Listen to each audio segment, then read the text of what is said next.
If you're an author or plan to be one, get excited because this podcast is for you. Book Marketing Mentors is the only podcast dedicated to helping you successfully market and sell your book. If you're ready for empowering conversations with successful marketing mavens, then grab a coffee or tea and listen in to your host, international best-selling author Susan Friedman. Welcome to Book Marketing Mentors, the weekly podcast where you learn proven strategies, tools, ideas, and tips from the masters. Every week, I introduce you to a marketing master who will share their expertise to help you market and sell more books. Today, my special guest is Melanie Herschorn. Melanie wants to make your book and brand sparkle online.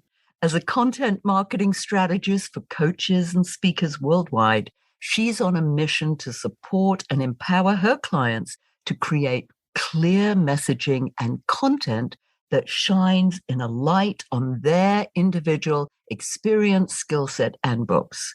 With her unique combination of entrepreneurship, award-winning journalism, and PR experience, Melanie guides her clients to attract and nurture leads and positions themselves as industry experts. I love it. Melanie, what a pleasure it is to welcome you to the show. And thank you for being this week's guest expert and mentor. Thank you so much, Susan. I'm so happy to be here.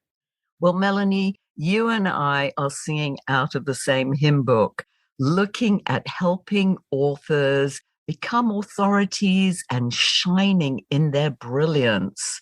And I know that what you love to do with them is that whole aspect of content marketing. I love it. So let's talk about that.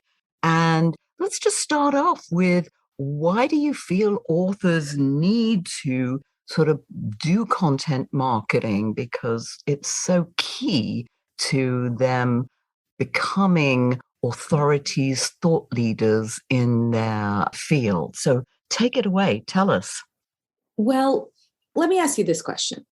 Have you ever planned a party, hired the best caterer, gotten some amazing flowers, chosen an amazing menu, and the venue is fantastic, and then you just didn't send out any invitations? Well, that would be an interesting thing to do. That would be a waste of your time and money, right? It would absolutely be a total waste of your time and money. It's the same thing when an author spends all this time and effort and money and writes and publishes a book, and then they don't ever tell anyone about their book other than, hey, I wrote a book. That is basically the content marketing, is those invitations. I love that. Keep going. I think I stood on your toes there. Not at all. What it does is it allows people to get to know you, get to like you, get to trust you as an authority in your space. And without content, people are not going to know who you are, and they're certainly not going to buy the book. Right? We have so much noise coming at us on a daily basis. I mean, I know I wake up every morning with at least, 150 to 200 emails waiting for me across my 7 email addresses.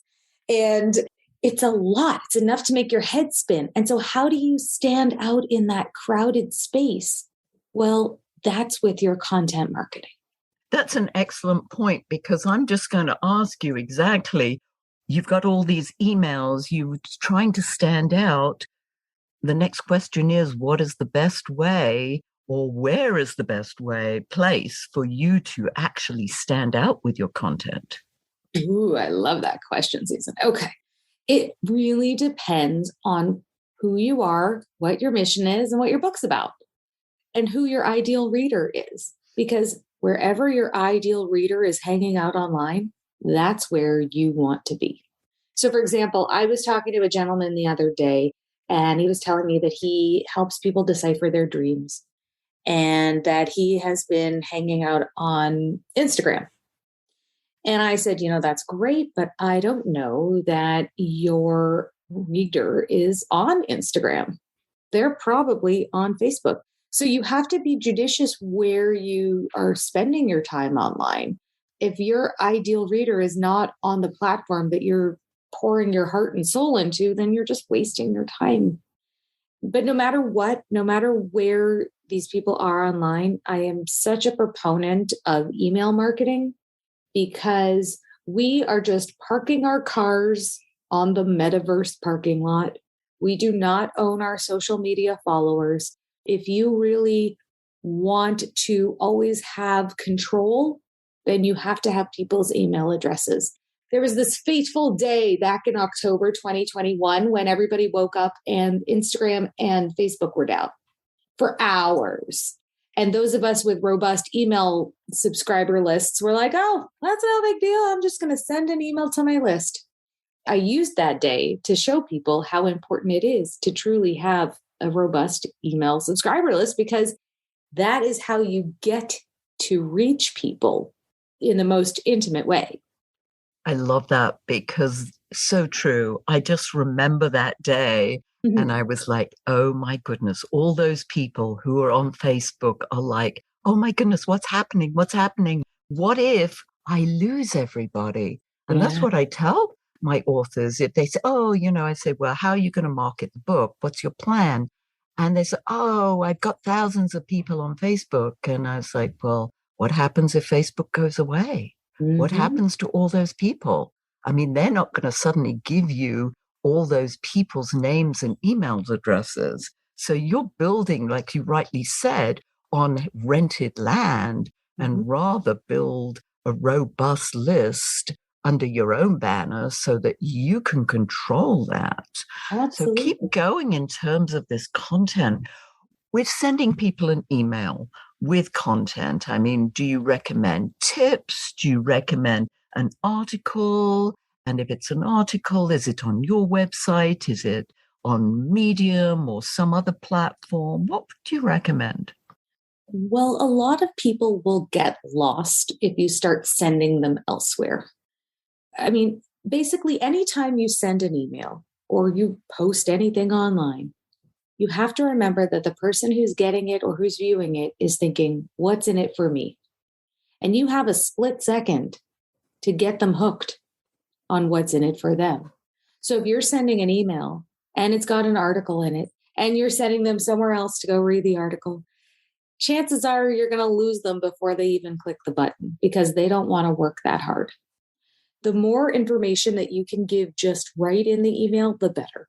For example, let's say you write a blog post. Well, why don't you just copy and paste that blog post right into your email so people don't have to work so hard to read your content? Because I believe in the 80-20 rule, 80% value, 20% selling. That's not to say at the bottom of this amazing email that's filled with incredible value that you can't say, oh, and for even more great stuff, grab a copy of my book, click here to buy it. That's fine. But if you're going to really just do a sales email itself or a sales post, then I would recommend having at least 80% of what you are putting out there value to kind of establish you as an authority in your space. Because if you come out of the gate proposing on the first date, chances are people are going to say no. Yeah, they don't want to be sold to. No. I know that there are people who send out emails on a regular basis, but it's full of interesting stuff, so people will open it. I mean, somebody like Seth Godin, for instance, he sends something out every single day, but it's good stuff. Sometimes it's a short couple of lines, sometimes it's a few paragraphs, but there's always substance in there. Right. And I mean, he sells stuff, obviously, he's got his workshops or he might recommend somebody else, but he's definitely showing off his expertise by sharing good content. Absolutely. Well, I mean, I can't speak for Seth Godin, obviously. He's a fantastic marketer and a prolific author, but he's being judicious about what he sends out. He knows that if he starts hammering people with, buy this new book, buy my purple cow, buy this, buy that, he's going to lose people. And he's a big name. So when you're just starting out and you're trying to establish your thought leadership online, you're trying to establish your influencer status, you really have to show people I know what I'm talking about. Here's how I can help you. And really make it about them and not really about you at all. Yes, I love it when exactly that. You're speaking to them. I know your issues. I know some of the pain you might be going through or where you might need help because I've been there. Yes. Now, you talked about earlier grabbing people's or encouraging people to give them their email address. Now, we need to offer them something in exchange for that email address. And some people call it a freebie, some people call it a lead magnet. And I often get asked, as I'm sure you do, well, what's a good giveaway item that would encourage people to give me part with their email address, because it's getting more and more precious. People are very judicious about who they give their email address to. So how would you answer that if somebody came to you with that question? Well, I love that question. And yes, Susan, I get it all the time. In fact, I host masterclasses just on this topic. The truth is that the first chapter of your book is not a lead magnet. People don't want the first chapter of your book. They don't know who you are. Chances are the first chapter of your book isn't really going to help them in any way because it probably doesn't have the meat of what you've written.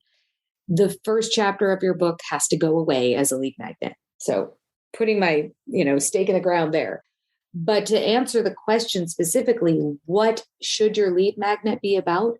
Your lead magnet has to be the start of the customer journey. So the very first thing that you can show somebody, you can give them a quick win, something they can do in 48 hours where they're going to go, oh, I implemented this. And hey, wait a second, I got something good out of this. This person really knows what they're talking about. I want to learn more about them. I'll give you an example of a life coach. So maybe there's a life coach and they've written a book about having work-life balance. Basically, that's what their book is about. But you've never heard of this life coach. And so how do you know that what they're saying has any value or validity? But maybe if they have a freebie that tells you how to have a very productive morning. So then you download the freebie, you test out their checklist for having a very productive morning, and lo and behold, wow, you've had a really productive morning. Then you say, wow, this life coach really knows what they're talking about. Oh, I want to read their book now because clearly they know how to help me have a productive morning. So obviously the next step is they're going to help me have work-life balance. It's that thing. You have to think about what comes before the book in the customer journey. That is what I would advise that person. So in order to know that, I'm assuming there's got to be an element of research to find out what that customer journey would look like. Would that be correct? Well, I mean, when I say customer journey, I mean, this is all in my brain, so I don't know how much research it involves. But when I look at, I guess this is part of my zone of genius. I can read a book, I can work with a client, and then I can tell them, here's the thing that comes before your book.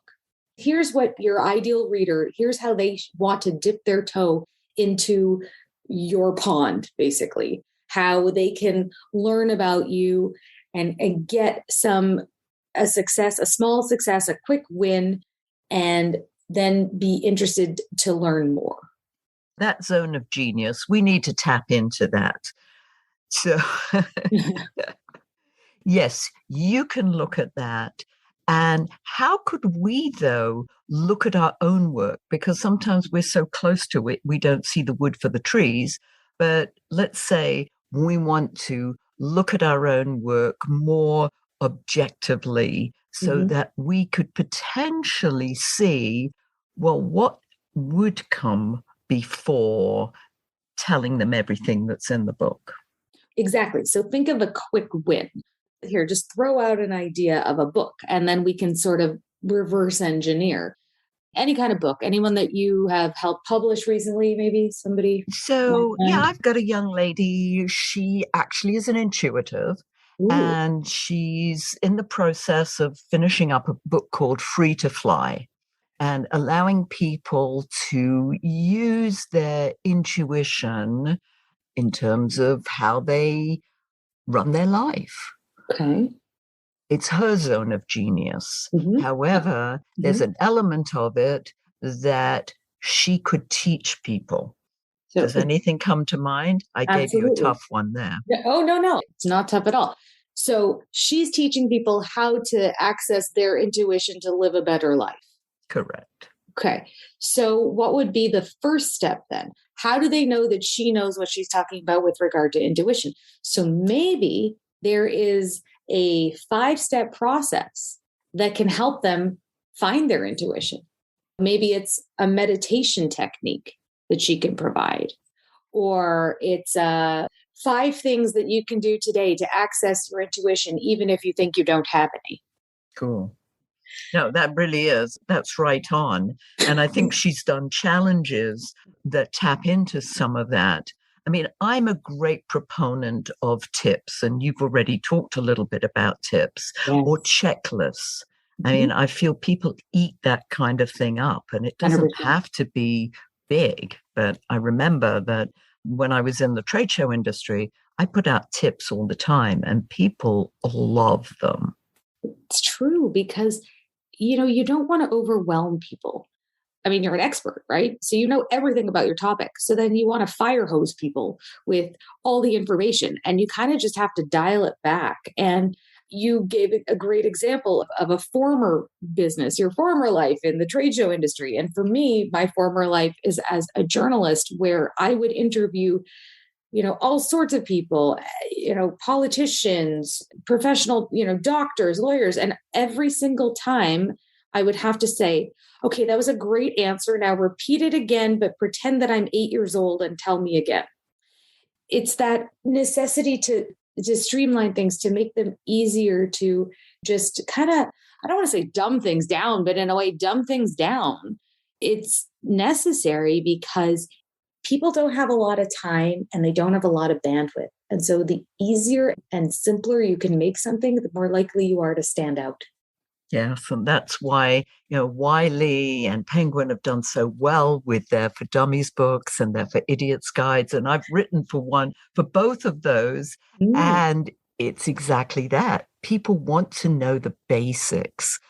People suffer from this curse of knowledge, It's like, I know it, therefore I assume you know it as well, because, hey, it's so simple. I know how to do it. Therefore, you should know how to do it. And that drives me bananas when people say that. Exactly. And so when you're coming up with your lead magnet, what could be like the little itty bitty taste that, you take yourself out of the equation? And what are people asking you all the time? Answer that question. Yeah. And it's knowing that and paying attention to that, because I think sometimes we don't pay enough attention to those simple questions, those frequently asked questions that, as you rightly say, come up over and over again. So that is a big hint. Hey, ding, ding. Perhaps people want to know about that. The same question comes up over and over again. Yeah. So what are some of the biggest mistakes that you find, Melanie, that people make when they're looking to become a recognized authority in their field? Ooh, love this question. Okay. So, biggest mistakes. The first one is that they go and hire a PR firm and they don't have even a viable website yet. They're not really anywhere to be found on social media. And they think that their PR firm is going to, well, they will. The PR firm will get them on the places they say they'll get them. But then there won't be book sales to follow because there is kind of almost a chain of command. If you don't really exist online, when people see you on Good Morning America and they head over to your website and there isn't much there, and then they've tried to find you on LinkedIn and you don't exist, they're not going to buy your book.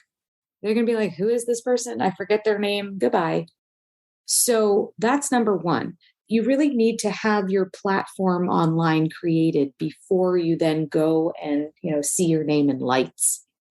The second thing I would say is that a lot of authors who want to grow their influence will, they'll hire somebody to do their social media marketing, and you're a VA and a virtual assistant, and they'll be posting.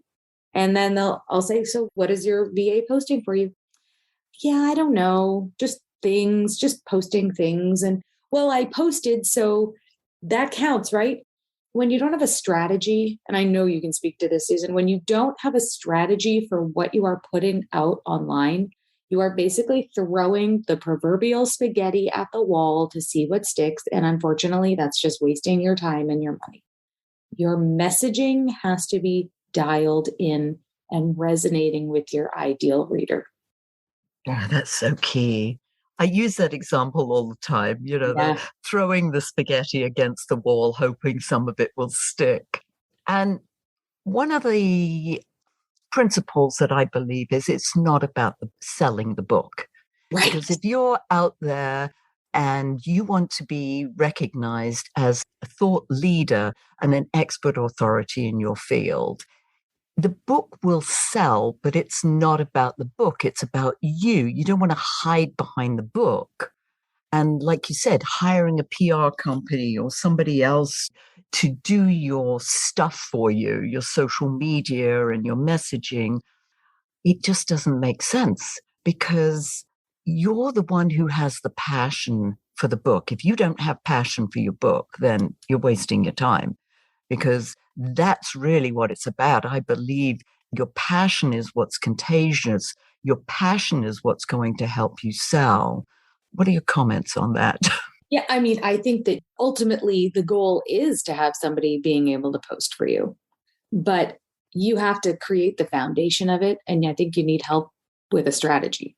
Yeah. So I would say, yes, your passion, your mission, that is absolutely what will resonate with your audience.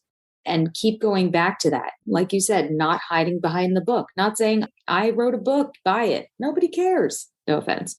What they care about is why you wrote the book, why you feel empowered to put that out there in the world, and how you want to make this world a better place. And I mean, that's why I do what I do every day, is because I'm helping authors amplify their mission. And that's how I, in my small way, make this world a better place. Yeah, it's the value. I think you say that so beautifully. It really is the value that you're bringing in that book. And obviously the value, a lot of it comes from your own experience. Mm-hmm. And so many people say to me, well, I had this experience and therefore I want to share it with other people. And I'm like, okay, but what are the lessons? What are people going to take away from it? And you said it earlier, what's in it for me? Because that's what people are interested in. How is it going to help me? And that's why I put this podcast together, because I want people to get something out of it. This is not Sue Friedman show, because I bring on experts like yourself who can share valuable tips and techniques, practical things that after somebody's listened to the episode, they can say, oh, I can do that. Mm-hmm. That's something that I can do, which is that small win, which you referred to earlier. This is a great segue, Melanie, to, you mentioned this is what you do, how you help people. Talk about your services and how people can get in touch with you. Thank you. Well, my goal, my mission is really to help authors grow their influence so that whatever is driving them, whatever their passion is, can sort of spread out and have a ripple effect in the world. And the way I work with clients is one-on-one, and we create an entire marketing strategy for their book and their brand. And we start with messaging, and we work on their social media, their lead magnets, their email marketing, podcast guesting, and launching campaign strategies. Because I feel like things don't exist in a vacuum. And yes, you have a book, and that's wonderful, but you are the face of your brand. Just like you said, you can't hide behind your book. You are the face of your brand, and you are an author, and you are a thought leader. that's my mission, is to be the marketing support and the cheerleader. And I was saying to a client the other day that part of my job description is to play devil's advocate. it's fun to help you craft a message that is really going to resonate. And really, when you think about what does it mean for your dreams as an author to come true, that's kind of what I'm aiming for. That's beautiful. That really is. And what comes up for me often, and I have a feeling that you encounter this as well, is that people feel that they are an imposter, that they're a fraud doing this. How do you deal with that? I had a client who didn't want to post any pictures of herself. She thought that it was narcissistic.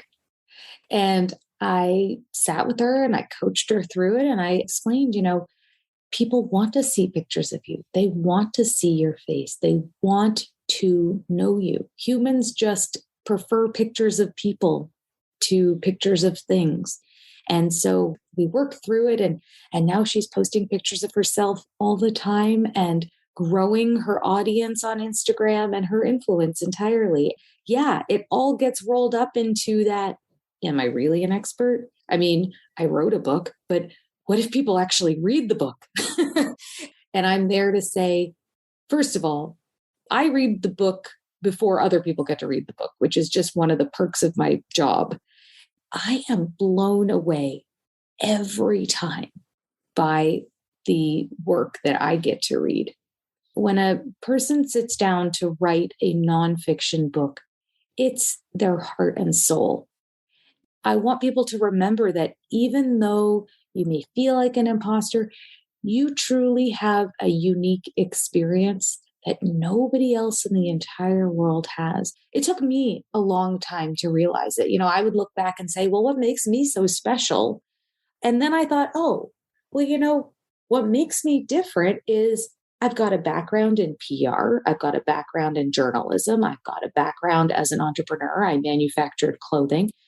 I also did marketing all that time. Wait, maybe that gives me a special lens through which I can do this. I think that sometimes people just need to sit down with somebody and, tell them what their life story is, and then have somebody sort of reflect it back at you to show you that you're doing amazing things. And guess what? You wrote a book too, which makes you an expert. Oh, that's so beautiful. As I mentioned to you before we started this interview, that we always like to leave our listeners with a golden nugget. I'm going to have you piggyback on that. And I also, before we go there, I know that you've got a special something that you're going to share with our premium members. So we'll go into our premium member studio right after this. But before we do that, and as we wrap this up so nicely and put a little bow on it, Melanie, your golden nugget, what's the one takeaway that you would like to leave our listeners with? I think that people work so hard to create a book, to birth a book. It can take 9 months. It can take less time. It can even take longer. It can take years.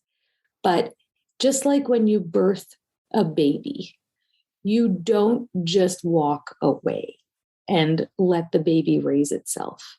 You have to raise the book too. And that is what the marketing of your book does for you. It helps raise the book and helps you grow your influence. It becomes sort of not just about the book anymore, because you can take that book and you can make that as the basis of a program. You can leverage it so that you're speaking on stages. The sky truly is the limit. So don't just stop when the book is done. That's when you need to ramp up and really get started. Wow. You're speaking my language. You really are.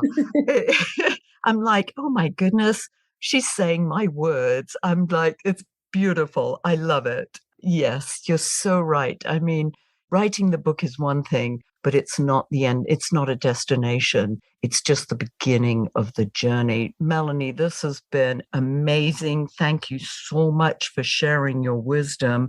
And thank you all for taking time out of your precious day to listen to this interview. And I sincerely hope that it sparks some ideas you can use to sell more books. Here's wishing you much book and author marketing success. The time is now to take action and finally build your book-selling empire. And the great news is that Susan is here to help you. Visit bookmarketingmentors.com and sign up for a free 15-minute book marketing strategy session with Susan. She'll help you discover your first steps to marketing and selling your book. Only those who take action are rewarded, so visit bookmarketingmentors.com, and we'll see you again next week.